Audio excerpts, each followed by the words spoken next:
నాగుల పంచమికి ప్రతిసారి కూడా పుట్టకెళ్ళి పాలు పోసి అక్కడ పూజ చేసి వస్తామన్నమాట. అట్లనే ఈసారి కూడా చేసిన. అయితే మామూలుగా ఇంట్లో పిల్లలకి హాలిడే ఉండదు కదా, స్కూల్కి వెళ్ళడము లేదంటే కాలేజ్ పిల్లలు ఉంటే కాలేజ్కి వెళ్తారు. అట్లాంటి వాళ్ళకి మనము అంటే ఇంకా మళ్ళీ ఈవినింగ్ వాళ్ళు వచ్చే వరకు 6:30, 7 అయితే వెళ్ళలేరు. కాబట్టి నేను ఇంట్లోనే ఇట్లా నాగుపాము రూపం తీసుకొచ్చి ఈసారి ఇంట్లోనే చేయించిన పిల్లలతో.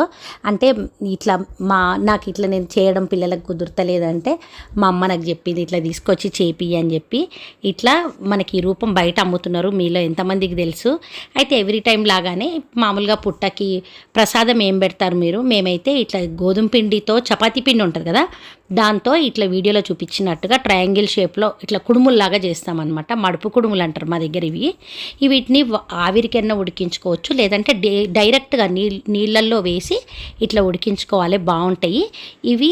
తోటకూర దీని కాంబినేషన్ అనమాట. అట్లా కంపల్సరిగా నాగదేవతకి మా దగ్గర ఇది ప్రసాదంగా పెడతారు. అది లేదంటే దానికి చప్పడపప్పు చక్కెర కూడా పెట్టవచ్చు అనమాట ఈ కుడుములకి. మీ దగ్గర ఏం చేస్తారో మాకు కామెంట్ చేయండి. అట్లా ఈసారి మా నాగుల పంచమి ఇట్లా చేసుకున్నా.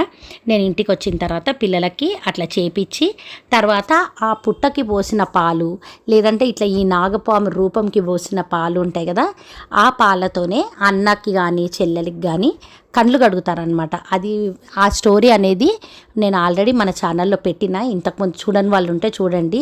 అట్లా చేస్తే అన్న తమ్ముళ్ళకి కష్టాలు రావని అంటారనమాట. అట్లా చెల్లెలు కానీ అక్క కానీ ఆ పాలతో కళ్ళు కడగాలన్నమాట. అక్కడ పోసిన పాలకి కొన్ని తీసుకొస్తామన్నమాట మనము ఇంటికి వచ్చేటప్పుడు. ఇంకా మా దగ్గర పాతకాలం నుంచి వస్తున్న ఆచారం ఏంటంటే, ఇంటి ఆడపిల్ల ఉంటుంది కదా, ఇంట్లో ఆడపిల్లలు ఉంటే వాళ్ళకి మనము అంటే కొత్త బట్టలన్నా లేదంటే మనం అప్పుడు ఆ టైంలో ఏవి కొత్తవి లేవనుకోండి, కొత్త బ్లౌజ్ పీసులన్నా తీసుకొని పుట్ట దగ్గర మనము పెట్టాలన్నమాట. పెట్టి తీసుకొచ్చి మళ్ళీ గడప మీద కూర్చోబెట్టి బొట్టు పెట్టి వాళ్ళకి పెడతాము. ఈ ఆచారాలన్నీ మీ దగ్గర కూడా ఉన్నాయా? మీరు పాటిస్తారా? మాకు కామెంట్ చేయండి.